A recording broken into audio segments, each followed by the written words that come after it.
Welcome to Let's Talk About This with your boy DJ Reality and your boy Sydney and your homegirl Latoya Jackson. Hey Latoya, how you doing? I am well. How are you all? I'm doing pretty good. My charger just fell, but I fuck it out. My phone's already charged. I ain't gonna worry about it. Other than that, good energy. I got up, did me a little workout, and I'm here now trying to figure it out. So, what about you, Sid? How are you? Asher doing good, trying to recover. Still Okay. a little hungover, but hey, Yeah. well. Uh-huh. I'm here, and listen, let's get it. Hey, you here? Yeah.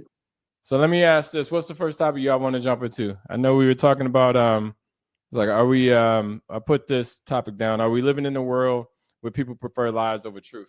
So like, let me. I think you posed this question, Sid, but I posed that question. yeah, but do you like? So I would say for me, when I see social media and stuff like that. Actually, she posed that question about the lies and the Oh, truth. Toya posted that. Well, I'm gonna give Toya credit on that. I would say for me, when I see social media, one thing I see is the people try to put on what they want to be, and I think fake it till you make it, but at the same time, a lot of times people try to, like, if they ain't working, they try to say I'm an entrepreneur and stuff like that, and that shit really bothers the fuck out of me. So, like, what's y'all thoughts on it? I think that's why oftentimes I don't post a lot on Facebook, because I don't want to give people the wrong perception. They may see you out to dinner. They may see you, again, like for work. I'm going to work, Seattle. I may post I'm in Seattle. They're just like, oh, he's traveling, he's balling. No, that's not the reality. I'm working. Yeah. So I don't want to give folk that false, but narrative. The thing is, everything you post is going to be perception. Correct. I mean, because we live in that world. Like when Facebook was a little bit more closed off, and it was like when you just had to have an EDU and stuff like that. Facebook wasn't, in my opinion, used like that. I thought it was more of a promotion thing, and just, hey, look, I go to school here, you go to school here, blah blah blah. But now, you're dealing with family. You're dealing, like, it's a larger scope. Like, you look at how it started with MySpace, right? So MySpace was a thing. Now MySpace is totally gone, and Facebook is the one. But like, say for example, like you said, you post a photo, you in Seattle, you post a photo of rent a new car, and they were like, "New car, who this?" He's like, And what's ironic about that is, like, you have a lot of folk, and I've met folk personally that they flash your money, they got the stacks of money on Facebook, they're doing all of this big time, and then we'll jump in my DM asking, can I borrow some money? I'm trying to get back. Can I borrow $50? I'm like, well, what happened to all that money I saw that you were flashing? So, look, I've seen people blow through, like, professional, players and all that stuff, blow through the money quick, fast, but they still have to have that perception of them. What about you, Toya? For me personally, I just think a lot of people feel like it's easier. It's easier to just believe the lie, because sometimes the truth can be detrimental, or the truth hurts. The truth can be so transparent. And it's like, if you see me in my vulnerable state, or the real me, or the real perception of my life, people will not accept that. So it's just easier to tell the lie. And that just goes in a lot of different arenas. When I posted this or suggested this particular topic, I really was thinking broad with that. Everything we do now has a spin on it. When it comes to politics, we've allowed a certain person to be in a position right now who has been a confirmed liar. We have promoted people that have been confirmed liars.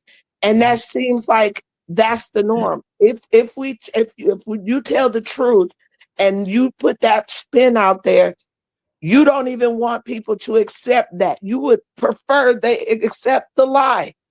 And a lot of people they are feeding off the lie. And that, like I said, even in relationships, you can build these perceptions, right?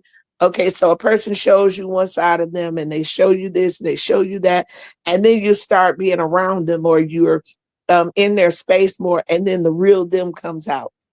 So let me ask you a question. So do you believe this is why a lot of us, well, I'm gonna say us, but a lot of folk have accepted, or they go with the lies of the current sitting president, that like I said, just a blatant liar.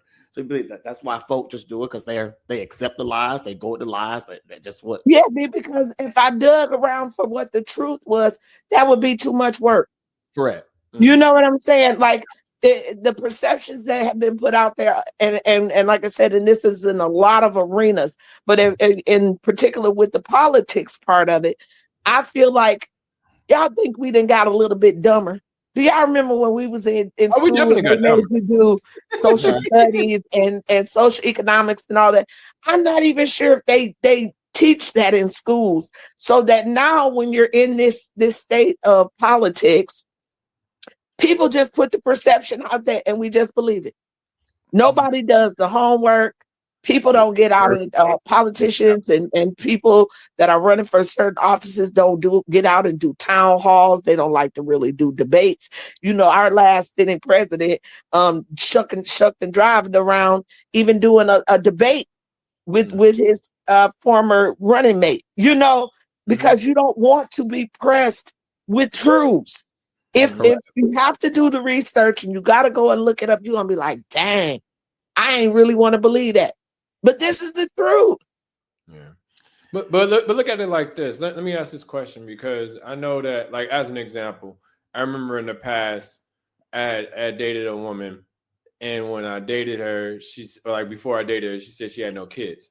And then come to find out she had adult kids. So like, is that like, so this is why I see like people are afraid to tell the truth. Hey, I have 3 kids. I mean, they're all adults. They're all empty nest or whatever. But, but at the same time, it's like, well, like you had kids. So not to say that determines if I date you or not, but that could determine if you want to have kids or any more kids. Or if I want to continue to date you. Because you put the perception out there of one thing. And when the truth came out, you took away my choice. Yep. You took away my choice to say, I want to date you. I would try to pursue this more. I want to get to know you as a mother, as a partner, as a mate. But now I'm looking at you different, because if you lie about something little, you'll lie about something big. Absolutely. And this is why my friend circle is so small. Mm-hmm. If you know a Sydney again, I don't put up with the bull. Like, just be honest with me.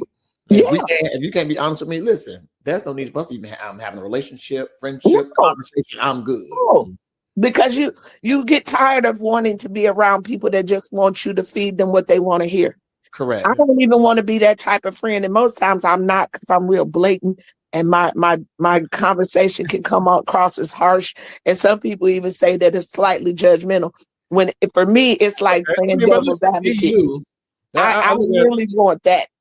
Look at it like this: being you is, and I think this is important too. Like, I think sometimes people haven't defined themselves on who they are and what they don't like. So when they don't do that, when you do it, they automatically assume that that person is this way, or that person is that way. That person only thinks a certain way. It was like, no, like I can have myself clearly defined and say, I don't like that. I like this. I'm okay with that. And it doesn't always have to be a blurred line. Like, explaining to people sometimes, like, they really can't grasp, like, no, I'm not. You say, hey, let's go here. And I'm like, no, I'm okay. I don't want to do that. Then it's like, why? Because I said so. Like, I don't want to do it. And, right? And it's like, oh, why are you acting like that? But a lot of folk, they don't know how to receive that from someone that's honest. And like an example, I have 2 good friends. March 1st is my birthday, right? So we had a dinner. Okay, Aries. Pisces. Aries. Oh, Pisces. So get right. Pisces. Okay. All right. Well, you in the month of March. My birthday is 27. So we was out to dinner, and these 2 particular friends, we were at dinner, and the one friend was telling the table, I'm grateful for Sydney, love him. He brought me into church, yada, yada, just going on raving about me, right? My second friend flew in from Houston, same thing, having a good time. Well, as the night went on, they were just having this other type of this banter, this conversation, whatever it was they were talking about. And you know me, Toy, you remember when I'm intoxicated, I was feeling good, I was feeling myself. So I was like, the night is about me. Yeah, it's about me. Yeah. It's my birthday. Yeah. You're celebrating me. So they felt some type of way. So after we was leaving out of this one establishment, and I just told them how I felt. I And showed that's them what, how I look, felt. you have to do that. We have not talked since March 1st. That's crazy. No, but the thing is, like you have to be open and honest. And like you said, people don't like the truth. Right. You know what I'm saying? Like when you tell people stuff straight up, like this is what it is for me, and that's okay. If you agree with it, that's cool. If not, that's cool. You say, hey, you know, I want to have kids, and they say I don't want to have kids, then we ain't got to talk. You know, or they say, hey, I want to have kids. You be like, hey, I don't want to have kids, then that's okay. Agree to disagree. And if you continue messing around or doing whatever you're doing, then it is what it is. You know, the relationship will go where it goes. But just know that people have a choice on the things that they want to be defined as, and they don't necessarily have to do it the way that you want it. And maybe y'all could help me out with this, because with that, being honest, being, like I said, forthcoming or whatever, you have folk, oftentimes they may say they don't mind you being honest. However, it's like, it's how you say it. It's the delivery. I said it how I said it. Like, I don't mean no harm. And if you know me, if you know my character, you're my boy. Yeah. I'm not pacifying you. Like, this is what it is. I'm telling you how I feel. Yeah. And you take it how you want. I don't mean in disrespect, but you should know me. You should know my love. You should know my character, that I'm not being ugly or malicious. Yeah. And yet folk would take them like, well, I don't like how you said it. I don't want to talk to you. Mm-hmm. But I still told you the truth. What we doing here? I'm kind of on board with that, but I always say that it comes down to the approach that you have when you know, like I'm very, like, say for instance, I'm talking to a child, right? I'm talking to the child like I'm like it's a child, but you know, if I'm talking to an adult, I'm telling you straight up what it is, and we can keep it moving. If you don't like that, then I mean, you just got to deal with it. I can empathize for the way you felt, but I won't apologize for what I said because I admit that's the key. That's the key to what you just said. A lot of times people don't want to deal with the emotion that come behind truth. Right. A lot of times when I tell people that I do prefer the truth, even if it hurts. Allow me to process what I'm feeling, receive what you're saying, and either adjust what I'm doing to maybe offend you or hurt you, or receive what you're saying as your truth. Right. And then process those emotions that come along with it. It's okay. I'd rather hurt in the moment and be like, yep, that hurt. But at least I knew your truth. I knew where you were coming from. That's why a lot of times in relationships, things get so convoluted. People will hold back what they really feel to try to pacify the other person. You might say to yourself, you know, I was liking her in the beginning, but I don't really like her. But I'm gonna keep on coming around and I keep on dealing with her. But now my the way that I treat her is different. It's coming across in my actions that I don't like her as much or like him as much, without sitting down and having the conversation saying like, hey, when I first met you, you were very chivalrous. You were a gentleman, or you were very ladylike. Now I come around and you don't really get yourself together. Or you don't open doors, or you're rude, you're dismissive, you're a non-communicator. What happened to the person the representative? See, what happened to the representative that came to the table? You know what I'm saying? And so when you're in relationships, and that goes with whatever you define a relationship as, a friendship, partnership, whatever. That truth line is always so blurred. Yeah. So you could have people that's working with you, right? And you might be producing or making a body of work if you're a singer or actor or whatever. And you have a person that's around you all the time talking about, that's great. What you did was wonderful. I love that. And then I'll go back to the circle of friends or confidants and be like, ooh, that song was horrible. Oh, that poem didn't, come together right. And so that was your truth, but you didn't want to share your truth so that the person you're telling that to could grow. Maybe that would mean I would go back and look at that song and like, okay, let's really listen to this. So you said something great, and we can. I like the music part. We go into the bullying because I feel like people do bully people to do what they want to do. But one thing you said, like say for instance within music, is like and this, I mean, I'm glad you brought that up. It's a great example. When someone puts out a body of work, a CD or stream, whatever, there has been 15, 20, 30, 50, 100 people in a room with them at one point in time that said, you know what, that is great. That is some great stuff that you're doing. And then when you hear it as a consumer, as a listener, that's a mess. like, why the hell they make this album? Like, You what don't have were they real thinking? friends, right? Right. So it's like, yes, I'm never going to be the yes man. Like, I'm going to make sure that you, like, I'm gonna give I want to say brutally honest, but I'm gonna give my honest opinion on, or my honest truth on how I feel about things, because a lot of people just don't they don't receive it well. I mean, so to go with the topic, I A feel lot like of times they don't receive it well. You'll hit an emotion where they be like, "Oh, she just a hater," or "Oh, he just a hater." Yes. You know, they really don't like me, and you think to yourself, "But I'm your friend. If I'm your friend, I would want you to be honest with me, and I want to be, have the liberty to be honest with you." Like you were saying, Sydney, when it goes to character. People that know me well, because people that say that to know me is to love me. I am super genuine. But a lot of people will tell you, Toya ain't never changed. Yes. I have been this same person my whole life. Absolutely. And if you have been around me, you'll be like, oh no, she gonna give it to you straight.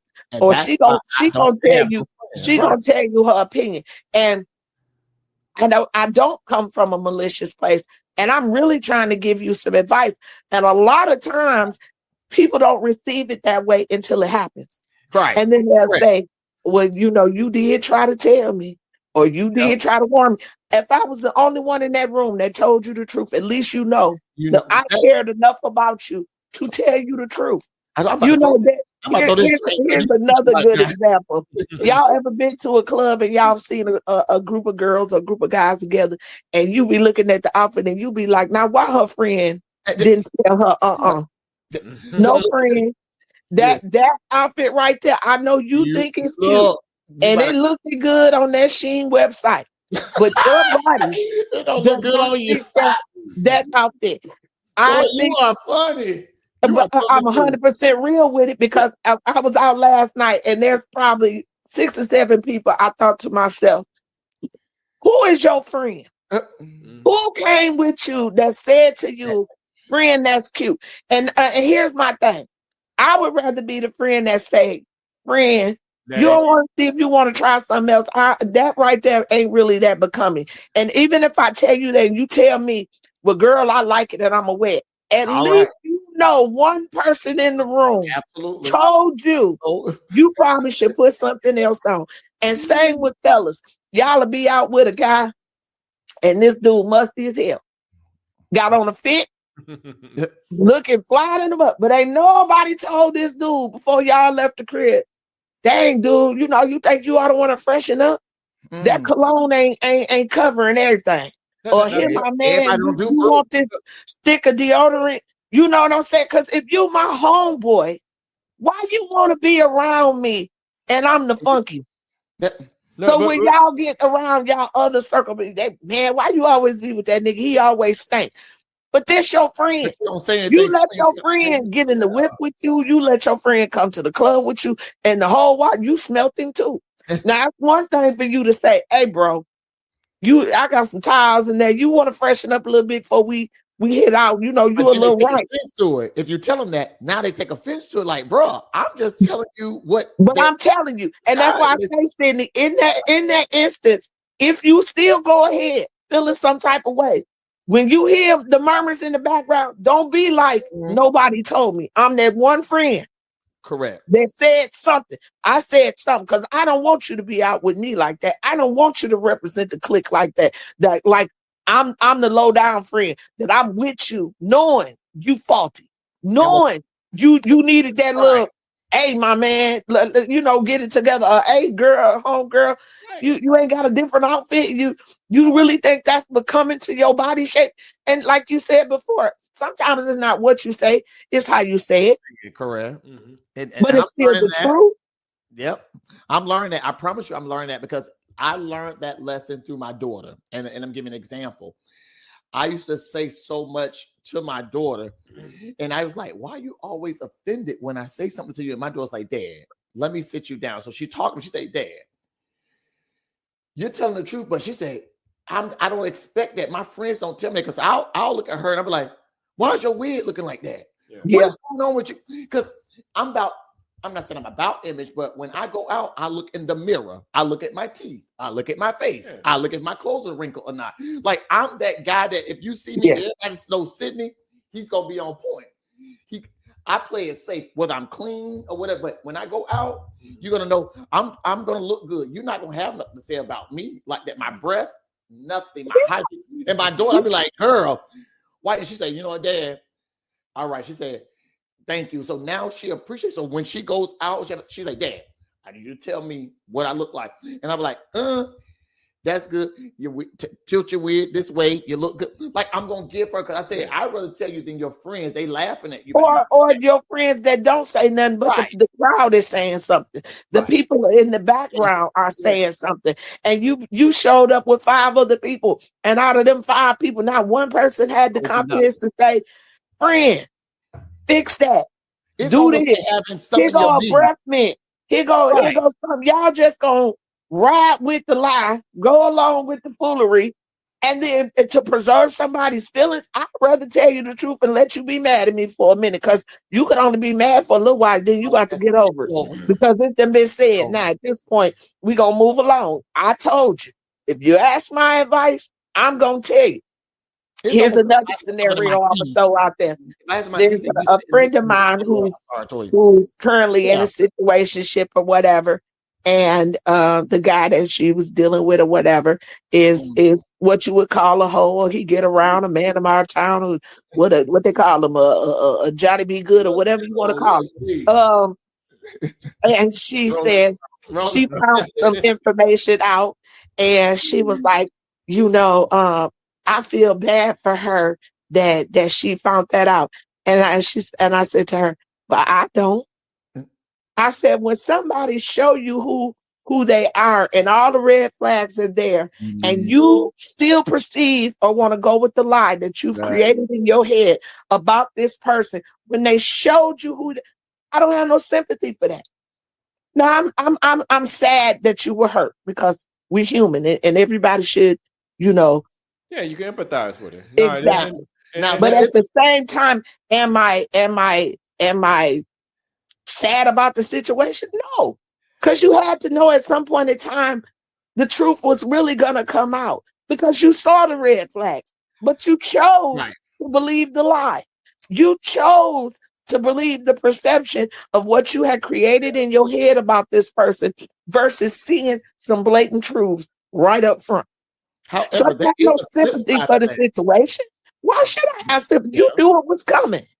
And if you know you got a man that get around, here's my thing. Well, accept him as he is. Did you thought that because you came into the picture, he was going to stop being the hoe? He was going to stop being? No, you're the new conquest. If a person's track record, and this is what I mean about the research and the truth, if the truth states this man that been with 15, 20, 30 women, got 4, 5 baby mamas, he don't stick or stay. Clearly he get around.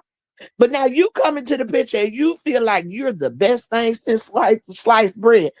How you figure that? Look at his track record. But I would say this: there is a flip side to what we're speaking on right now, because, for instance, you can give me your truth. You can say you can feel that's your truth. You say, "Sid, I don't like you have on this outfit. You do yada yada yada." You can express that, but are you yet speaking truth, or are you like I said, hating because it looked good, it looked better on me than you? Because I can get away with it, but your body may not be built. You may be old Bell Pepper Buick built refrigerator, big back type built, and I'm slim. I'm just saying, it may look better on me. So are you giving me an honest opinion, or you just look at me like, darn, I wish I can get that, but you're gonna be, but that's your honesty. Oh, you shouldn't do that. You shouldn't. That's where you get into the word of perception. Now, even if you told me that and I thought that, what my reaction would be is, let me go look in the mirror. Okay, right. I would say, to anybody and everybody, and I always tell people, invest in a full length mirror. But Because you don't. you're saying and I get what you're saying about the caveat too. Oh, is he really just hating? But even if he's not, let me take the initiative to go take a second look. Correct. And if I go take a second look in the mirror and this shirt really is tight, it's cutting off the circulation on this muscle. You know what I'm saying? If my body built like a upside down pear or a triangle, and I look in the mirror and I really look at that and say that is appealing, that's fine, because now I'm in my truth. I believe this looks good on me. But it ain't because nobody told me. Let me say something real quick. I think with that too, you gotta, because sometimes with people, I've noticed, and I want to say everybody, but sometimes people are comfortable with the person or the group that they're with to not look as good as them, so they can look that much better. Yeah, you know what I'm saying? Right. So sometimes people aren't going to tell that truth, so they can still be the one that's shining, the one that's getting the pick me, what do you call it? Pick me, whatever phrase it was. But all that being said, sometimes you got to be cautious of like, well, you got to be self-aware that, hey, look, I put on this, I think it's good. Even if I'm musty, hey, this is the best me. You know what I'm saying? But at the same time, you should be able to take that information. If somebody be like, nigga, if you don't get your musty ass in there and wipe off the deodorant after. Well, you know what, Shantae, to speak to that part of it, I would say that's when you know the circle of people you're around. Correct. When you know the character, and this is what Sydney said before about character. If I'm with 5 girls, I know which one of them 5 girls is cut like that. Gotcha. Mm-hmm. It depends on who's telling me that. If Shantae is telling me that, because Shantae is my boy. Shantae been with me since I was a kid. I know his heart don't mean let your ass go out and be like, Toy, you know what I'm saying? He don't mean me no. This is my boy. So if my boy is telling me this, let me take a second look. Absolutely. Let me, sniff a little. Let me, because I know who this is coming from. If it's the hating ass friend that when we get in the club, she always got something to say about everybody else, I might take what she's saying with a little grain of salt. If she comes into the group and I'm fine, I'm the finest one in this clique, whoop de whoop whoop, I might take what this person is saying with a grain of salt. But if it's my quiet friend that I've been friends with for 35 years, that don't never say or say things to hurt me, I'm going to take what she say and give it a little consideration, because she wouldn't have said it unless she felt something was a bit off. Correct. I mean, and sometimes I will allow, and so we can move on. I will allow folk to do what they do, express themselves how they want. However, if I hear the chatter from others and you're my friend, I'm really going to say, I'm saying friend. I don't mind you doing, that's how you express yourself. It is what it is. But boy, girl, that's what they saying. Look, check that. I got you. So I'm gonna leave it with that, and so we can move on to the next topic. Hey, real quick, I want to ask this question because I didn't see this stuff at all. Honestly, you had mentioned the Republican chat that with all of those comments, some out of a monkey and all that stuff.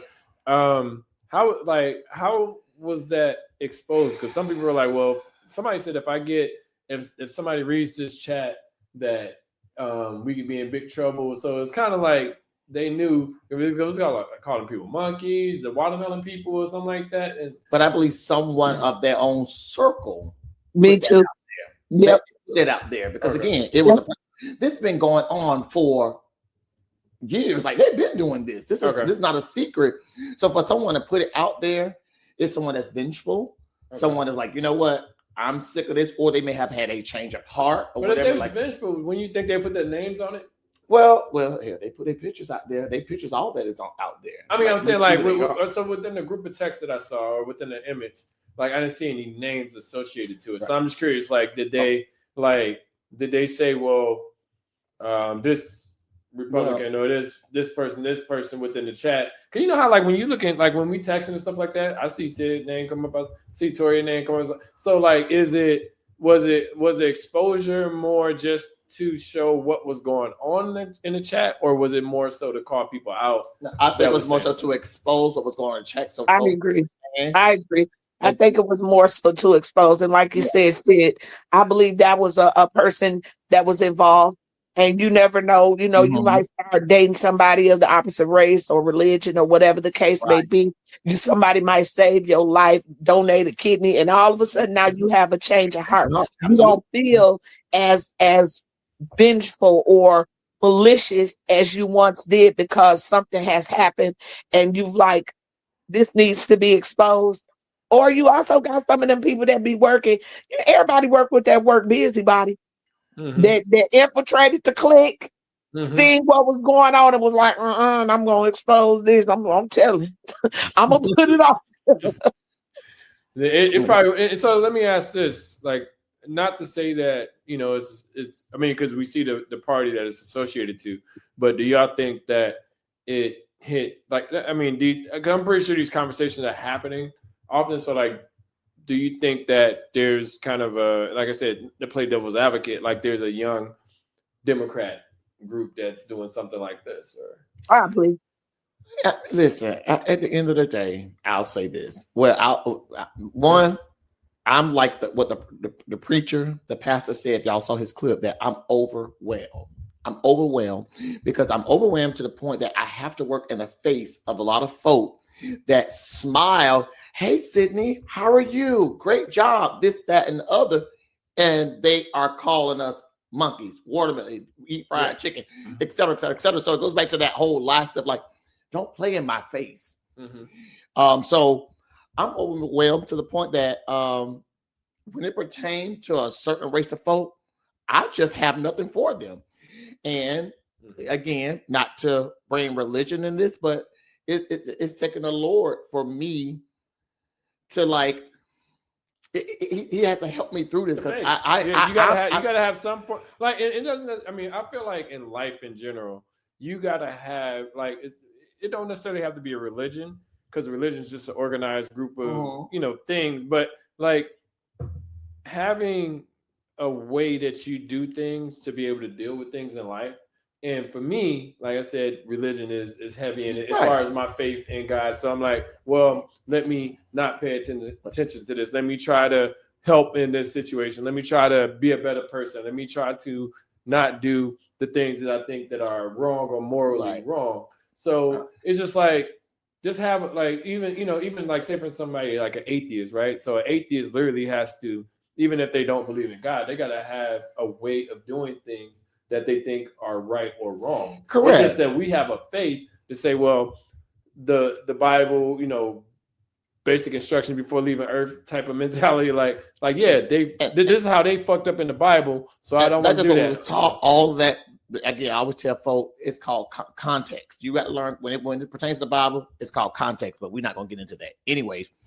But one thing I love about people, black people. Let me just say that black people we love. Y'all can care less. Y'all can keep saying black on black crime. This black people love. This is why black people are silent. Black people are sitting back. Black people, we've always been there to support the cause, be there for the cause, fight for the cause. Like black people, women particularly, black men, we've always been there. But no other race show us that. It's, look, y'all finna get me on this tangent. It's sad that in our communities, you got Arabs at gas stations, you got China, you got Asians.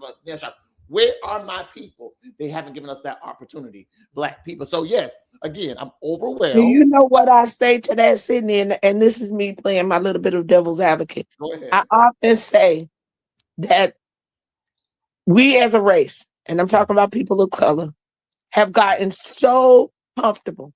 We think that because now we can sit in the front of the bus and we can own the homes in any neighborhood and we can make a certain amount of money, that we have forgotten the struggle that got us there.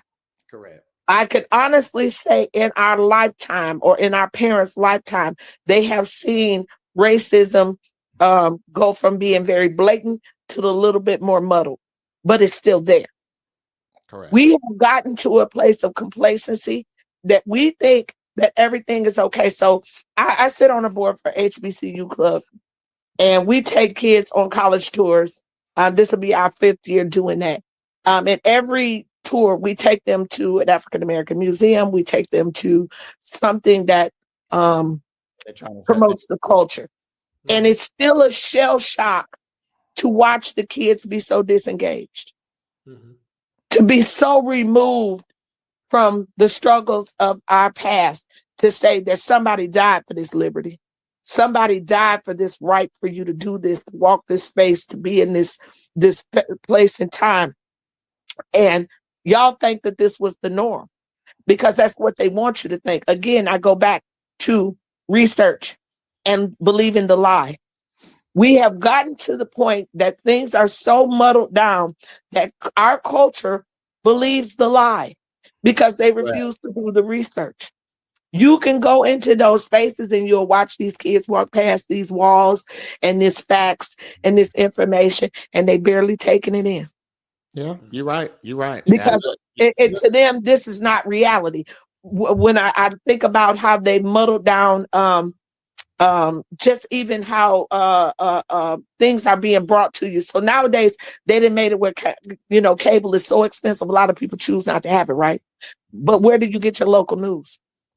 If you don't have that in your Roku or your smart TV or whatever, and you choose to click on that, you're getting your information from this phone, which is based off your algorithm, which is based off the things that you have shown interest in. So now you're still not doing the research, but they're pumping you the lie. And the lie feels better than the truth. It does. And you know, it's crazy. Just like I had this conversation again with my daughter. It's like how our parents raised us, grandparents. In my house, you have to go to church, all that good stuff back in the day when we was coming up. In my house, she got to vote. You got to vote in my house. I don't play that because guess what? This is about your future, our life. In my house, you will get out and vote. So early vote, I say, get out there and vote. And I'm not even playing. There is no even the conversation. Anything she want to do, but in my go vote. But look at it like this: like we're not. The problem I have sometimes with this is we're not that far away from the civil rights movement. We're not that. I mean, we have it like what 60 years. I mean, my mom was a part of racism, prejudice, all of that good stuff bad stuff that was happening in the 50s and 60s. Like exactly. My aunts have dealt. I mean, great aunts have dealt with it, but and it's weird too because sometimes you want to know, and I feel like that information is so suppressed within them that they not to say that they don't want you to know, they just don't want you to deal with it. So sometimes it could get lost in translation of things that we dealt with in the past. I feel like even junior high school, there was a split within race at times. It's like, well, like here's the white people, here's the black people, here's the rest, because like when I grew up, it wasn't we had all of the cultures. It was literally damn near if you weren't black, you was white. Even if you was Indian, even if you was Mexican, hell, I didn't even know the difference between Latinos until I got to college. I didn't know what a Puerto Rican was. I didn't know what literally until I got to college. You can actually pass for it. I'm just saying. You get treated different than I get treated because your skin is a little lighter. Come on. Yeah, you're a little light skin. So look, I get a different treatment than he would. They're a little light skin. Yeah. It's funny. It's just interesting that in the things that were provided. Like I remember in third grade, that was one thing that really sat with me. I read the autobiography of Malcolm X, and I remember, and I'm a fucking third grade. I'm like, damn, they killed his pops. Damn, like he's doing it. So like Malcolm X was more of my upbringing. Like I wasn't like slinging bean pies or anything like that. But that was more of my attitude towards people. But at the same time, I still had a general kindness to everyone that was around me. So it wasn't as if I was, like all white people are the devil or anything like that. But it was just like, but be careful because of how Malcolm X was treated, how Martin was treated, how Harriet Tubman was treated like slavery. Why do we continue? And I'm not saying we're not, but it's just in my set. Why do we continue or have to be kind and giving and loving people? Black people. I'm saying black people. I ain't saying people called black people. We have to be kind. But it's always against us. Mm-hmm. This is what I like. Now it's because that is what the world has already put us at the lower part of the totem pole. I'm saying being kind, as in like for everybody. So I'm still on guard for the racism, the prejudice, and stuff like that. But I'm saying like I try to go into everything with optimism, right? Like this person is is a good person. But then when they were like, but I'm on guard, like, okay, But- well, I don't like the stuff we was talking about earlier. Like, I don't, like if I'm like, okay, that person might have something against me or something like that, or just is the fuck nigga in the crew, then I'm definitely like, But okay, well, I'll be that's kind what to I'm him, saying but is, I'm but that's what I'm saying is, we lead with kindness until you show me different. Like, Mhm. I think black people, I always say black people, God chosen people. Let me just say that. Anyways, Mhm. we lead with kindness. We meet you, hey, how you doing? Whatever, what's up, brother? What's up, sister? Whatever. No matter what race they are, Mhm. until they show us different. Yeah. But they already have this preconceived notion. I don't like that because he's black. Like, they already have hate in them. We don't. That is what's been embedded throughout time.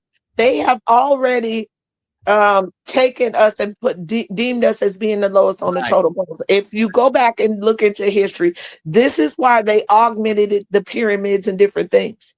Once they found out that those things depicted people of color or a person of color, they wanted to go in and change those looks. Yeah. Because what it did was gave us power. A lot of people don't, like I said, don't want to do the research, don't want to do the history, but we were very affluent. We were a very affluent race. They took the knowledge and the things that we had because they wanted it. And to make it seem like it was right for them to take it, they had to make us feel less than. Correct. Mhm. And so that's why when they say racism isn't born, it's taught. It's true. Yes. So you brought It's up a true great because even when you have people that you work with, and I say this all the time, I got some people I love to death that are people of non-color. Right. Love them to death don't mean I trust them. Yeah, look, As you they say, brought if up you a- put go ahead. both of us in a room and there's a situation, they're going to do what they got to do to save themselves. And Absolutely. that's the part that we sometimes forget in our race, to cover ourselves. Yeah, Stand up for yourself. Don't So- allow that to be the norm or the okay. I've worked in many spaces where I've been the only one. And I've learned to turn it on and turn it off. And this is And why it's okay. your point. But I tell you what, when you go back and check, I'm gonna make sure those I's are dotted and them T's are crossed, because I know what my worth is and I know what I bring to the table. And in that space, I would not allow you to talk to me or treat me as if I'm less than. Correct. But I'm also aware Quick point that when you're in your comfort zone and around your people, that's how you truly. Yeah. And I'm bringing this quick point up. To your point, you were saying how folk will save themselves. This is going like to the D party, the Democratic Party. A lot of them, again, that's why we can't get nothing done, because at the end of the day, they are white, and they're gonna side with whiteness to suit them, to save them eventually. And that's There why are definitely some infiltrators, and that's why they're so quiet. Correct. All that's been going on in the parties, and you've heard very little from the Democratic Party to oppose it. Where were the challenges to believing that this last race that he cheated, when it was blatantly stated in a couple different formats? There was something that went on, but nobody wanted to stand up to it and challenge it like he did, not once but twice. Right. They didn't. Nobody wanted to say something is wrong here. That you mean to tell me in every congressional area, Kamala got nothing? You're right. Yeah. You had all the millennials and the Katy Perrys and the what's the girl name that go with the Travis boy? All these people that came out in support of, and all they followers. And you mean to tell me that in certain areas she got zero? That's that again to yourself. They're saving themselves, and that's because they infiltrate, because they're in there and they're going, we low key agree. Yeah. So I look at it like this. One thing I've noticed, and you kind of alluded to this, and this is like the difference between races and stuff like that used to bother me, like when we were younger, or even as an adult. It's like, well, I remember one thing specifically was like, well, you talking white, or you talk like if you talking proper and stuff like that. It's like, well, you ghetto, and that stuff used to like really bother me. You know what I'm saying? Because it's like, what does ghetto mean? Like, does ghetto mean like I'm getting it the way that you don't know how to get it? as ghetto mean like I'm not the scum of the earth, but I'm black and I don't know how I can't get it no other way. And that used to like really bother, like, because the thing is, when you in these rooms, when you move around these rooms, you can't just be in there like, okay, I'm just, I don't want to say be myself, but you know, you got to talk with a certain, hey, with a way to explain things. Like you can't just say, you can't go into a space all the time and say, well, I'm just going to be me. And I'm saying like talking slang. But it doesn't matter how educated you are. This is why no one can sit here and tell me nothing about Jasmine Crockett. I love the energy she gives. Give it to them. She speaks our language. She is a beautiful black woman. Not only that, she's educated. I'm not gonna let these white folks sit here to call her ghetto. Whatever. We all coming for them. You call her ghetto, we coming for you. Stephen A. Smith, we coming for you. Bro, let me ask you this question. You brought up the topic. Now, and you see, I'm kind of passionate about that. I want you to jump into it. Tell us about, or give us a little bit more details about the Stephen A. Smith and Jasmine Crockett thing, so the listeners can have a little bit of understanding. Well, most of us have saw the clip with Stephen A. Smith speaking against Jasmine Crockett, saying that again by her being ghetto, that she uses ghetto rhetoric.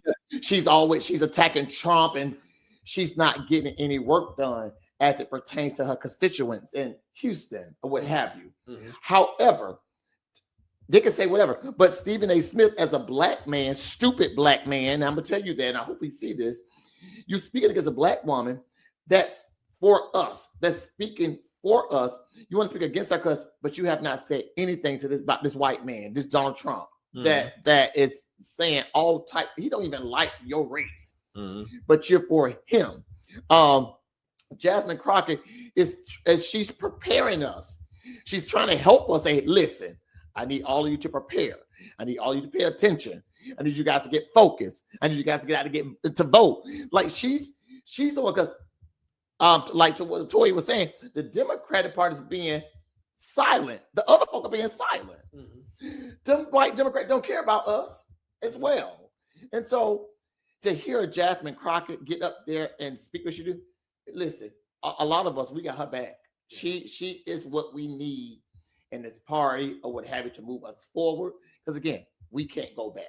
So let me say this. I think the dope and I feel like her rhetoric ain't no more. Hold on a second, Toy. I think the dope part about that is she's being her genuine self. A lot of people are afraid of doing that, and that can just I was in an interview yesterday talking to the guy. I was like, hey, look, this is how I do it. If you want to, if you don't want to like that, then hey, and it's funny. Like, I mean, maybe I'm just in a position, not to say position of power, but I'm in a position to say, I don't want to do it. If I got to do it like this, this is how I want to do it. And he was like, well, hey, look, I'll contact you on Monday. Most likely, I mean, everything should be fine, and we'll roll with it. And I'm like, okay, cool. I told him my truth directly. Whereas, you know, sometimes, not to say posing, but you know, like sometimes we, you know, the fake it till you make it type of thing. I never been into that. You know, I'm a part of the culture, but it's never like, I'm like, well, shoot, I got to spend $300 to prove a point that I got money or or I got to wear these Jordans or It's like, well, no, like whenever, like say for instance with sneakers, I just always grew up liking sneakers, but you know, I don't buy them to show, but like, hey, look, I'm a part of the culture. Hey, I'm this, I'm that status, and blah blah blah. These darn shoes in here. Yeah, right. So, and Tony, I'm sorry for interrupting, but go ahead and jump into your point. My bad. Go ahead. I was just stating that I don't think her rhetoric is no different than Reverend Al Sharpton's, the Jesse Jacksons of their era, when they were speaking to their culture and their community of that time, using the slang and the words that hit home for that culture, for that community. Is she passionate? Yes. Does it come across to them? They want you to believe that it's harsh. They want you to believe that it's unfitting conversation, when this ain't no more inappropriate than those comments that were leaked in that group chat. Correct. You know what I'm saying? So if in y'all spaces outside of the floor, this is how y'all talk. This is what y'all think. So why shouldn't I meet aggression with aggression? Why shouldn't I be just as direct and just as bold at what I'm saying without dilly-dallying or tiptoeing around it. Stephen A. Smith Stephen A. gets his money off of bringing controversy. Yeah, he does. Correct. He And does it. out of all of this, it ain't no different than excuse me, the chaos he was creating with LeBron and Bronny. Correct. Yeah, mhm. It was his opinion. He had a platform to push that opinion, and ultimately it gave him more notoriety, and they probably paid him more money. The same will come out of this. Did he walk on her back to get that accomplished? Probably so. Yes, Is he we're going to talking lose about a it. few people? Probably so. But Yeah. is it going to matter enough to where it's going to affect him financially? Absolutely not. Is it going to make him be less vocal? Absolutely not, because that is his job. Herein that lies with the freedom of speech. Just like she has the freedom of speech, he does too. Mhm. That's Absolutely. what we come in when they want to pit us against each other. But at the end of the day, a platform is a platform. She has a different platform than him. I At want the to end see of the y'all day, both win. at the end of the day, At the end of the day, I I want to don't see care y'all about both win. Take right. your platform and do something with it. Can we expect him to do something positive with his? Probably not, because he has now gotten to a place in his life where he is surrounded around people that are not of him. Correct. So now you're starting to think of the people and think in the way of the people that you surround yourself with, right? If At you're the end, so removed, yeah, everybody got or know somebody that in their family where they be like, oh, they bougie now. They don't come around.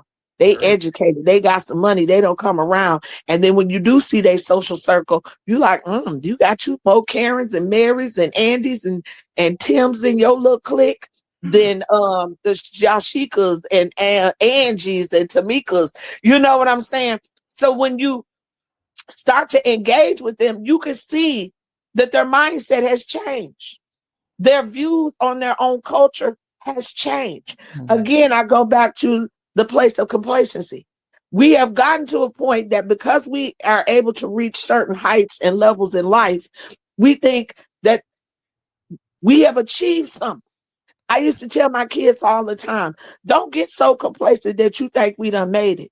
Because you're going to go somewhere, someplace, some space and time, and somebody going to remind you just how black you are. absolutely. Absolutely. AKA And like Kanye the worst, West, and the worst AKA of me, R. Kelly, AKA Michael Jackson, yes, AKA yes, P. Diddy. yes, All of these things, yes. somebody will just step back and remind you how black you How are black and you what we are. really think and what Absolutely. we say in those spaces and places when you're not around. But you know, Again, this goes to our very first topic, believing the lie over the truth. yeah. So what Yeah. were you about to say? But I'm saying, but in the words of Nene Leakes, and this is why I know the this president, his whole cabinet, his administration, it will come to a fall. Because in the words of Nene Leakes, she said, "You can't win when you play dirty. Mhm. You cannot win when you play dirty." It is what it Well, is. they've already shown what's done in the dark gonna come to the light. And 90% of this is still based around this Epstein thing, because they know that if the truth really comes out, he's going to be implicated as a sex Brother, trafficker. So that means he ain't no better than P. Diddy, right? He There should you be on trial, right? Okay. absolutely. And I said a lot of times, when they were talking about the whole P. Diddy case, and we were talking about how it was presented. I was like, again, this was all presented on the lie. You had already paid the money, so why did the story ever come up? Yeah, and so Because I'll say this about the Diddy thing. We had talked about this last week. The one thing about the Diddy thing that I didn't care for was, I mean, of course, that's what you're supposed to do as the defense or the prosecutor, is that they painted this whole image, but it had nothing to do with what he was on trial for. exactly, And it's y'all crazy. ultimately the only charges y'all came down with was him being a pimp. That Y'all, I mean, listen, y'all arrested him for being a run pimp. somebody out from space to space. Like, hey, look, if I fly Ain't shit that out, what pimps used to do? They no, but bring in the product. if I fly shit out, if I fly shit out from Michigan to Atlanta, and I expect sex or whatever, then that's essentially what Diddy did. And that was the only thing that they can really say that he did. But they painted this, like I said, I'm a fan of the mogul of what Diddy did. I mean, what Diddy did as a music producer and all that stuff, and as an owner and stuff like that. But at the same time, we saw Diddy come from. I remember, it'll never ever be a Bad Boy tour again. You know what I'm saying? Like they did the Bad Boy reunion in like 2018, and I was like, no, I'll go to another one. It ain't gonna never be that no more. That goal was to expose his fetish, and a lot of us adults. And why was that? Because he got so complacent. He got too comfortable. Right, but he got too comfortable. Got too comfortable. And they exposed his fetish. So all the baby oil jokes and all this stuff folks do, half of y'all do that now. It just you're not on that scale like he is. No. And it's gonna follow him for life. That part of his reputation is gone. He's no longer going to be looked at as a philanthropist, as an advocate, as an activist. None of those things. All that then got whitewashed. Yeah, no. The sad part. The sad part, you look at, you're talking the No Diddy's and stuff like that. I mean, it actually questioned his sexuality, the way that he would. I mean, but it never really got into the other side of it, because honestly, I didn't like when I, watching the trial, hearing about the trial and stuff like that.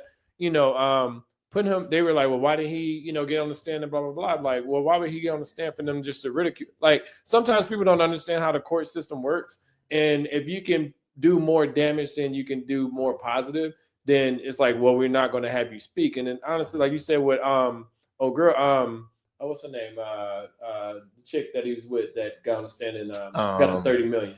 I see her as the villain. Cassie. Yeah, I see her as more the pimp than anything. She literally got away scot free. Nothing like. So it's stuff like that. She is a perfect example of somebody going back and showing you what I can do when I go back into my space and place. Yeah. And when I go back into my space and place, because she didn't go find her another man of color. Mm-hmm. When got her somebody that won't think the way that needed to be thought. He had no money. Yeah. He couldn't continue to live her lifestyle that she had been used to for over 10 years. Mm-hmm. They had to come up with a plan. Yeah. And I bet you, because pillow talk is real, one day y'all laying in that bed and he telling, you should finally tell your story. Y'all done had these 2-3 kids. How you gonna provide for them? Diddy's trial has exposed a lot of what's currently going on. And this is whole different, another topic and a different podcast. Because see, I can go there. There's a lot of men that want to point fingers at him, but they're doing everything, not just with women, but with men. And we can go there. Let me tell you something. I can write a book, and that's why I hate to speak on like the DL, the fetish, all this stuff. I can speak on all of that because again, been there, done that, been around it, know them, and again, and some happily married with their wives. But guess what? She ain't doing it all for him. And because it's almost like this analogy I always give my friends. There's a man, my friend, you can marry that virgin wife all you want to. They say, oh, she's wholesome, she's Christian, she's this. But let me tell you about that wholesome wife. When you've lived that life with Bonquisha and Quanquisha and all of them, where you so used to going in back of buildings and back, there's some fucked up ass names, nigga. I'm just saying, back of cars, and you've done all this all your life.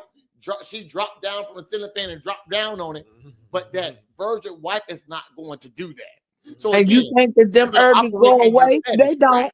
You go up again. It's like a bear hibernating. Mm-hmm. That virgin wife, she didn't give you what you want. So that bear gonna come up. So you're gonna go back to that fetish. Absolutely. Absolutely. And guess what? It's going to come out. So that's what I say.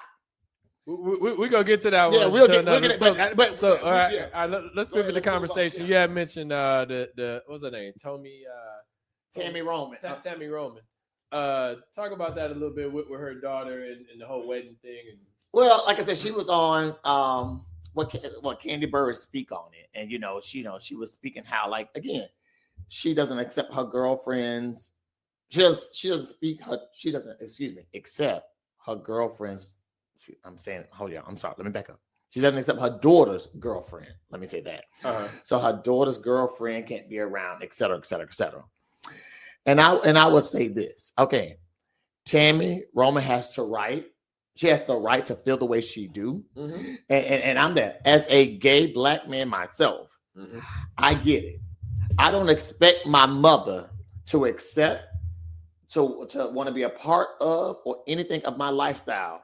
However, I'm an adult and I don't care what you want to accept. Girl, you can either want to be around it or not. Yeah. If you don't, oh well. If we come to your house, we can get a hotel. If we come to that city, we go to a hotel. If you come to my house, this is what's going on. If you don't like if you come to my house and that's who I'm with, you have to accept who I'm with, or don't come to my house. I think that's just the bottom line. We get to this point in life that we want acceptance. It's almost like when I told you the Ghostface Killer's son, and he has a song going up against him talking about, or his son has a song talking about, well, why haven't you accepted me as a openly gay man? And it's just weird that it's like, fuck pops. Like me and my pops are cool. You know what I'm saying? Right. But it's funny. Like if he didn't accept me for who I was, then I wouldn't fuck with him. You know what I'm saying? Like it's just sometimes it's just life. You know what I'm saying? Like shit. But you got bickering family members that one person, like the Kanye song, aunt comes in the room, the uncle leaves the room type of stuff. It's like, well, sometimes that's just what life is. And I get it. Sometimes it's hard because everybody has, like your whole crew, everybody that means something to you has accepted you. So then the one person that, like your mom, like who means the most. Like I remember it's weird. I remember I dated this Indian woman, and not that I was afraid to bring her around my mom. I was just more so afraid on what she would say. Like if she would offend her, you know what I'm saying? So it wasn't like I wasn't bringing her around. I brought her. I was like, Ma, this is blah, blah, blah. And this is who I'm with. And she was cool. Like I had all of this stuff in my head that she wasn't going to accept because she wasn't black. But at the same time, she ended up accepting it with open arms. There was this clip that I think, that was his mother, and because I don't want to misquote the clip and say anything wrong, but there was a mother speaking to folk about her son. Her son has now transitioned, and the mother was very adamant to everyone. I think she was speaking with Jason Lee and all these folk, but she was very adamant. They was like, you should accept your son for his pronouns and him transition, yada yada yada. And the mother was saying, she said, listen, I had him. And when I had him, he was a boy. He came out as a boy. He's not a girl. Regardless of what you guys would say. He said, and you know what? I agree with the mother. That's her son. You cannot change her mind as to who she had. You can't say, you can say all day long. That's the truth. That's the truth. Like if she feels a certain way, I'm just saying, like, look. But everybody was against the mother because she was saying, I don't accept him as her. But look, I look at it like this. There's fuck niggas and fuck, and fuck chicks out there like that, okay, that's who that person is. I accept them for that. I don't fuck with them. You know what I'm saying? And that's okay. A lot of people don't, like we get to this point of wanting to be accepted. And I think that's the bottom line. And when we're not accepted, we're like, well, why? It's like, well, I don't fuck with that. It's just like, somebody say, hey, can I stay in your house for like 4 days? But you can't force acceptance on someone. Like again, my truth is I had a son. Yeah. Because he may have transitioned. That's all good. And that's his life as he become an adult. However, me as a parent, you can't tell me what I don't have to accept they transition. Look, go even further. If you transition to a woman and I'm a man looking at dating a woman, do you feel like that should be exposed up front? Like you should like if you transition, do you think like somebody should tell, or the transition person should tell the person that's potentially goes back to what Toya was talking about truth. Go back what you're talking about. If I like you and I transition and you looking for a woman and I look like a woman, what have you, and you find me attractive, whatever, and we connect. Yes, I should be honest with you to give you that space to say, I was attracted to you, but now I found out this. I may yet want to be with you. I may not. At least give you that. Don't take away my choice. Don't take away your choice. That's it. Not say. And if you decide to go with it, that's your business. So what? Yeah. But so what? At least give you that choice to say, no, okay, yeah. Tori, how you feel about that? Well, not just that situation, but just like with the Tammy Roman and the parents not accept, or the mom not accepting the person. In my opinion, I mean, to each his own. I can't speak to what in her life got her to thinking like that. I would hope to think that the love for her child would carry over. Carry over enough to, even if you don't like it, you could tolerate it. I don't have to like a lot of people, but I can be cordial. I can be civil in your space and in your company. My best friend is gay, and I've always known. I've known since I was in the second grade. And even when he didn't know for himself, my stance was always to protect him. And people would say, your friend gay, or da-da-da-da, and I would be like, until he speak his truth and say that for himself, leave him alone. He is who he is. And so I can't say for her that she has to accept it. What I can say is you can be civil. You can be cordial.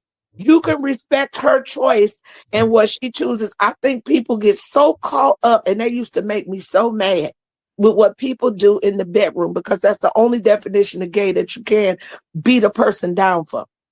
If I don't talk to you about what I do behind closed doors in my bedroom, should no couple, whatever the sex, whatever they partner, should be judged by what they do behind closed doors.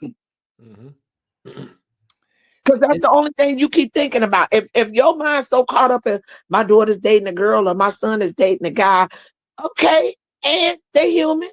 However, do they conduct themselves as civil human beings when they're not in a space where they're affectionate and loving towards each other? But the caveat to that is Tammy, but she also admitted, Tammy Roman stated that she was open. She messed around with women. So it's like, how are you not going to accept it? But you dipped and dabbled, as they say. Like men are some men are so sexist. It's okay for women, a woman on woman, to do their thing, but when you see men, it's so egregious. It's so nasty. What are we talking about here? What they do behind closed doors, because that's the only place their imagination goes. Right.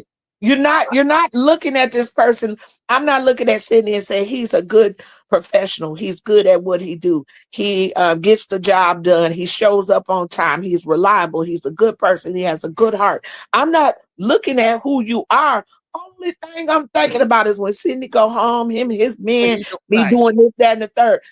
That shouldn't be where my mind go. And the question you should ask, the question that should be asked is, what got them to this place? What exposed that? What happened in his life that was exposed to that? You don't know. And again, it's another conversation, because again, I was molested by uncles. We can go down that line. And so it's like when people don't know, you want to have this preconceived notion, or just say, he's this, and you no. So figure out the story first before you there you go. One thing is that bothers me about that, say for instance, you mentioned the molestation, is that I shouldn't have to tell you the story for you to treat me the right way. And I hate I would treat everybody within the same vein, and then when I hear those things, even I'm more empathetic. But at the same time, I'm still, like I said, I'm treating you openly without. But let me clear something up, because I know this may go out to the thousands or what have you. Because I said molestation is not the reason why I'm a gay male. Let's be clear. All right. Again, it just opened the door at a young age that I should have not been dealing with. So now I'm comfortable with it. Everyone that's molested does not come out as gay. So let me be clear. They're not all. However, I was open to it. Yeah. And so now this is why It's the so, life that you chose to correct. live, and that's okay. A lot of people feel And so, like and so like most you have to people live a certain way. And so most people think because of my femininity or what have you, that they associate that with gay. That's not true. Nope. I tell You folk, can move around a certain way. I tell folk that Well, all gay people aren't feminine. My best friend is you're not right. feminine. All gay people are not. And he's married, and his partner isn't either. So Correct. you know that it's in who you choose to love, who you connect with, just like in any heterosexual relationship. You know what I'm saying? It does. Your femininity don't define you. No, hold on a second. Go ahead. Hold on a second. I'm Go gonna let you go, but look at it like this. Why does it have to be considered femininity? And like it's just who you are. Like it's Right. automatically associated to how a woman's supposed to be, or how it's not like Right. it's not like you acting like you got But- titties. but right. You know what I'm saying? Like, oh, you acting like Right. you got a pussy and shit like that. Right. Like you are just being who you are. And I would tell anyone, I don't desire to be a woman. I love being Sydney. However, I tell folk, if you say I'm feminine, guess where that femininity come from? It comes from because I have sisters, right? And being molested by men, guess what? I felt safe around women. So I picked up their mannerisms. I felt safe in that space with women. So And with I know how to get with. So when it comes to my black women, and with my I best get friend, people used to say that about him, but what they didn't understand was he was an only child raised by a single mom that Mhm. worked. So yes, he learned how to do laundry. Yes, Yes. he know how to clean. Yes, I'm he know nurturing, how yes. to iron. Yes, he know how to put himself together. His mama had some style and some taste, and he liked it to dress. So even in that sense, and he's not feminine in his masculinity. Right. He know is still this way, and people be like, we knew he was like this, and I'm like, no, his mama at work. He got chores to do just like you do at home. He gotta go home and wash dishes. He gotta go do laundry. He gotta go get himself together because that's what you do when you're a child and you learn chores and it's just you and your mom and she's at work. Somebody has to help me out. Somebody has to do it. So yes, he's good at certain things. Did not make him be feminine. This is why I don't like that word gay though, because I tell people this when folk ask about me, I say I'm just Sydney, and I say let me tell you, let me tell you why. First of all, I was married to a woman. I got two beautiful children. My daughter is 20, my son is 17. When they are with me, I'm daddy, wife beater, Jordan shorts, walking around cooking, cleaning. That's who I am. If you catch me out on the scene, you may get a different Sydney. Little shorts, I'm turned up, I'm having a good time. It just, but when I'm with my kids will tell you, and they love me, my lifestyle, what have you. But if you see me with my kids, I'm just Sydney. That stuff that y'all think gays, that goes out the door. I'm a father. Yeah. I'm an involved father. I'm a present father. Always been there. And so I don't get, that's why it bothers me. Like when I'm walking and I see other black men, I walk by them and I throw my head up, how you doing? And they can't even speak. It's black women. I don't care where I go. Because again, Sydney like to dress. You may not see this in the podcast because it's a podcast. But anyway, when I dress, black women, when I go to the store, they say, you're beautiful. You're handsome. I love your swag. Like black women always boost my head. Hey, dress how you want. Dress how you want. Ain't nobody telling you. Oh no. Where the outside clothes? No. But it's black. Bring them clothes in. I don't care. Black men that always looking crazy. I'm not like, bro, what's up? Like you're my brother. I got your back. Right. Like I'm there for you. Like why are you not doing the same for me? Yeah. So yeah, it's not reciprocating. And that goes to the last podcast that me and Shantae recorded. We talked about roles and the definition of roles and what those roles look like. And how is that defined? You being a father don't take away from you not knowing how to cook and not have been learning how to dress and take care of yourself. So where are those roles and these things? Who defines them? How do you put a definition on what's right and what's wrong and who should do it and who shouldn't? And if this is a female role or a male role to do. I'm pretty sure, Sydney, if a tire got on the flat and your daughter called and said, "Daddy, my tire on the I'm flat," gonna be right all there. of a sudden I'm you going gonna down. you gonna do what you got to I'm do gonna to change get that that tire. tire changed. You know what Absolutely. I'm saying? Whether that means you tired, you get down on your knee and take it off, or call the tow truck. Absolutely. Either way it go, it's gonna get done. Toy, you know what was crazy? The question I always get when, again, out in the gay scene, that kind of drives me crazy. It don't drive me crazy anymore, but I understand. Some guys, like, when I say I have children, they be like, "Are they adopted?" No, Ooh. I got pussy. What you mean? I was married. Why am Right, I gotta right. have and no shade to nobody else, but why y'all keep asking it? Again, they're looking at my femininity. Oh, you can't.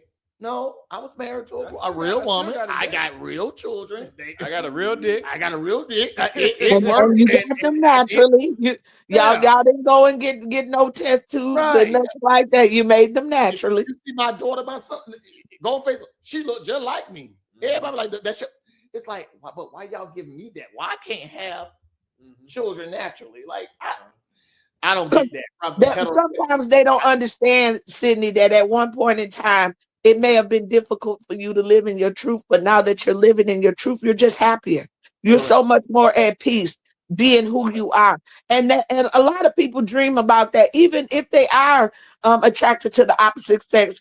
The basic cores are the same. Some of them still want families, kids. I know a lot of gay men that I'm personally cool with that wanted to have kids and want to have them the natural way. They don't want to have to go and do this, that, and the third. They want their semen. They want a real egg. They want their DNA to be involved in some way of the process. So just because you live in your truth and you're happy with who you're happy with, don't mean that some of the basic things that people dream about in life aren't attainable, or at one point in time weren't real to you. At one point in time, you thought, "I want to be married," or you wouldn't have never asked the lady to marry you. You thought, "I want to be a father," or you wouldn't have took the necessary steps to produce children. So now that you have come into a new phase in life and you're living in your truth, that don't take away from the life that you had. They're here. The silver lining to it is they're here. I have a lineage. I have something to leave on. I can tell people that I'm a grandpa at one point in time in life. I cannot wait for that day to be a part of the grand. Yeah, I can't wait. Exactly. So, sometimes people get so caught up, and I guess that's the part that frustrates me the most, is the nuances of same-sex relationships, that they don't see people are human. And to be honest, I'm gonna give you a fun fact. I'm gonna give you a fun fact. To be honest, and again, I don't know what this video will go out to people out there. But listen, I enjoy women. I'm just saying, it's as feminists they perceive or deem. I enjoy women. I will with a woman before a man. I'm just saying, it's the softness. It is.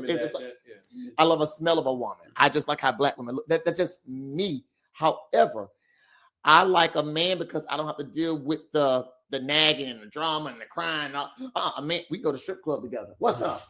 Let's go do this. We can do things that a man and woman not going to do, or she's not going to tolerate. He's not going to tolerate with it. I said, folks, let me live my life. You built a relational balance of the things that you enjoy and partake in. Last topic, you had mentioned this, and I wasn't sure where we were going with it, but you had mentioned ladies' night. Was that for the club, or you had mentioned that? Said ladies' night. Where is it at? Well, I mean, I don't know if I mentioned. Look, I'm wrapped up in everything I was saying, so let me calm down just a little bit. Okay. I was trying to make it light. You know what I'm saying? But there isn't like a lot of ladies' night out there anymore. If you remember back in the day, ladies like clubs and like after 5. Ladies get free drinks. Ladies get free drinks. I don't see them.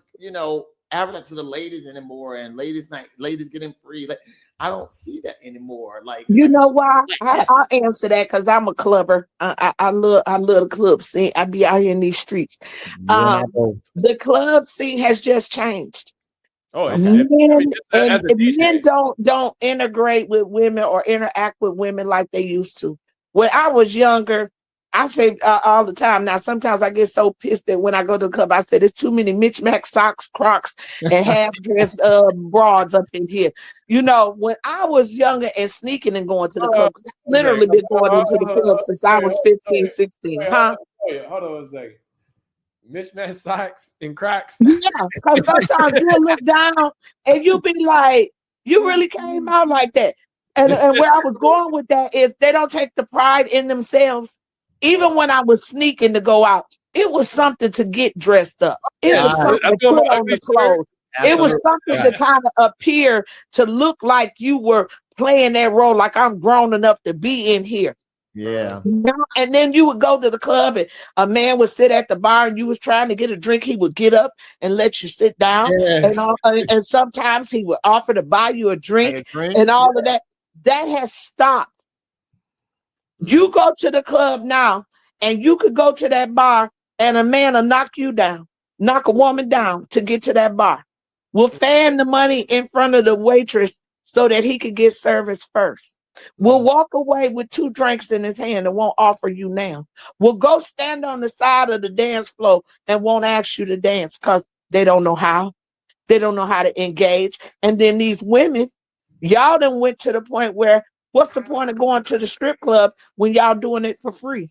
You come in there with your clothes half naked, everything hanging out. You bent all over on the floor, and you ain't dancing with no dude. You dancing with your homegirl. That's She homegirl. bouncing and slapping all on your ass, and you got them draws pulled all between your ass cheeks, and half of them stank. You know, they don't give nothing to be desired in the club no more. You know, ladies' night used to be to get men to come. Yes. Because women would take pride in themselves. They want to come and, Uh-huh. you know, the men gonna get dressed up, put on them a little cologne, you know, because it's ladies' night. You know, The it's ladies gonna be all ladies dolled in up, there. wig on good, all that There stuff. you go. Now they don't give a damn because they weren't gonna talk to you no way. They weren't gonna offer you no drink. They weren't gonna ask you, do you want to sit down? Let me say There's this no from chivalry. There's no reason to promote that when it's every man for himself when you come in here. no, look at it like this and I see it from the DJ's perspective and then from the patron's perspective. One thing I learned, like from promoting parties, DJing parties, and actually attending parties, is that some of the like there were goods and bads of how the club scene used to be set up. And I say, or a bar or whatever, like the one thing that used to bother me the most, especially as a promoter, was having people wait outside for no reason. And I feel like, that's people still do that from time to time, Right. You know, just depending on, you know, the event or whatever that's there. But I always looked at it as I'm waiting to get in the club to pay you at the door. I'm waiting to get in the door to buy a drink. I'm waiting to ask this woman, and most of the time I will say this. One thing I've noticed is with the change, how the club is set up, everybody is clicked up. So it's like, well, you know, they clicked up with their boys and their girls. Who's with who? Can I holler at this person? Is that her dude like sitting, you know, next to her or whatever? And it's more of it's not a real dance floor anymore. It's just some space and everybody's in their section smoking hookah and doing all of those things. That's your experience. No, I'm saying like that's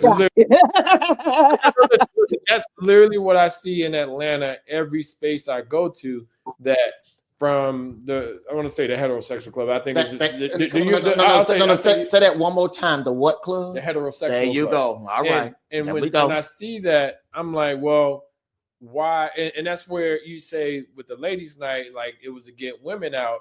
You know, it's like, well, I've heard at times where, you know, all the women are there, less men are there just because, you know, the women got in for 11. Not to say it should be a man's night because I think that's ridiculous, but, you know, everybody, it's harder to, in my opinion, holler at different people where there's not the space. It's not the comfortability. Like you got 5 or 6 women and you got 5 or 6 women, you trying to dance with one of them.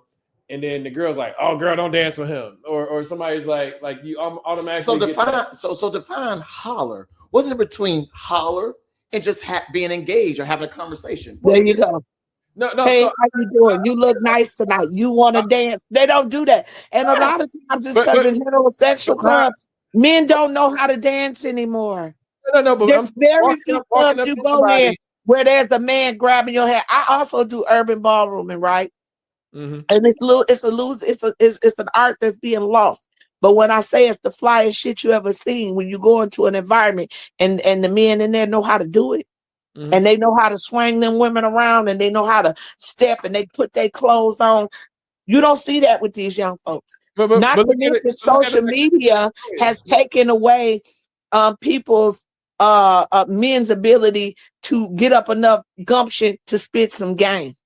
Now we're just jumping your DM, and I think I was liking her, I peeped her, or whatever. Whereas back in the day, before we had all that, you had to get geeked up. You had to come with you a little game. You had to approach a girl and be like, hey, you know, baby, that look good, or you looking good, and try to get some conversation going. They don't do that. And when I say I go out everywhere I go, and they don't do that. You gonna let me talk today? But what I'm saying is, like, as an example, you say the ballrooming thing, right?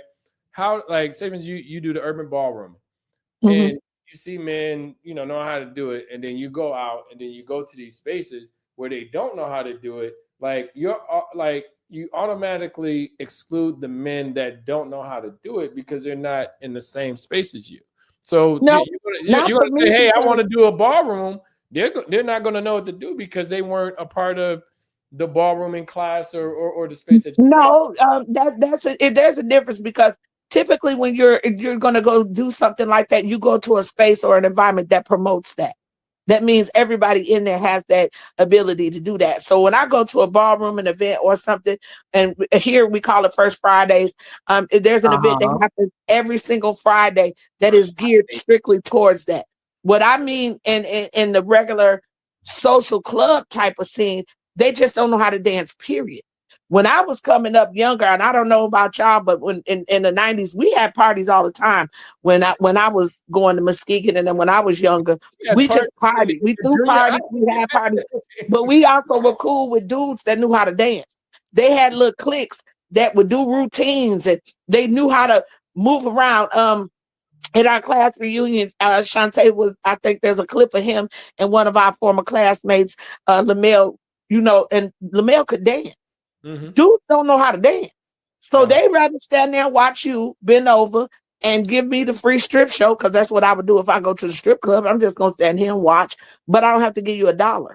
And so I don't have to pay you $5. I don't have to do any of that. So that I can pay attention to you bent over on the floor with your ass half out, you slapping on your breast, you got your homegirl doing all this.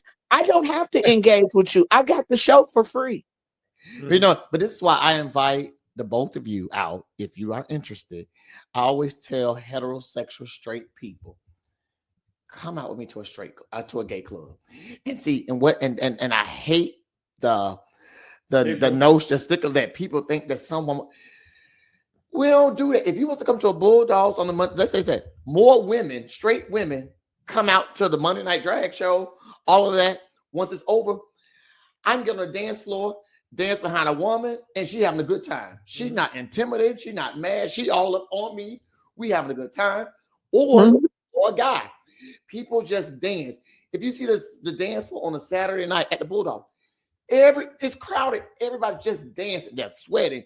Dance music, whether that's reggaeton, whatever it is, we just having a good time. We're not standing there watching, be like, oh, I'm gonna get him. We're not stand back and watch it. Waiting on something to happen, waiting on that first person to go out there, and then it's usually two broads that's on the floor, but there's some raunchy song on, and she's shaking and bending, and a friend behind her, and she's slapping and blah blah. And so why I gotta engage with her when I'm getting the show for free? Right, she gonna get a man behind her. I'm literally standing here with 2 drinks. I ain't even chivalrous enough to say, can I buy you a drink? Most of them men go to the bar, they buy 2 drinks, and they hold them in their hand. But they sell double fisting. And then with myself, I like to see women, straight women that's new to the gay scene or coming to the gay club. I will buy them drinks myself. First and foremost, I respect you as a woman, a Black woman. That's first and foremost. Second, you're in our space and you're just trying to have a good time. I'm gonna make your experience that comfortable. So I say, let me buy y'all a drink. The girl be like, oh man, like.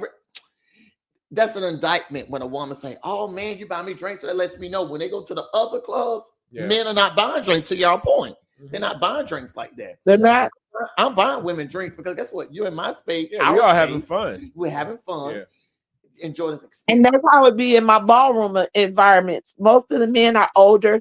When I first started doing it about 14 years ago, I was probably one of the younger people that had just joined in our particular area. That when I started learning, now when I go, it's like I'm watching these people get older and older, and the art is dying off because they can't get younger men to want to learn to engage with a woman. Right. In your ballroom, and you have to dance with the woman, you have to hold her hand, you got to pull her Right. close. You know, you have to engage. You need to smell good. Your breath needs to smell right. You know, you need to put the drink down. You can be focused. They don't want to learn how to do that, especially when and don't nobody go to the club around here till about 11, 12 o'clock at night. Right. Correct. You drunk and high.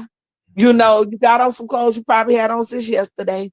I'm just keeping it a buck because I go out everywhere. I've been to clubs from here to Puerto Rico, and you gonna see it everywhere. Everywhere. You either engage or you don't. And you know what's You happening go to to Latin clubs, and them men be out there just dancing, and them women be out there just dancing. It's only in them African American clubs where you see that. And you know what's happening now? Toya, most folk, to your point, because the men may not be engaged or the women may not be engaged, they stop coming out now. Yeah. They feel like, oh, it's just the young people, it's just the young folk. Yep, No, yep, no. you 100% right. Old vibe, a mature vibe out there.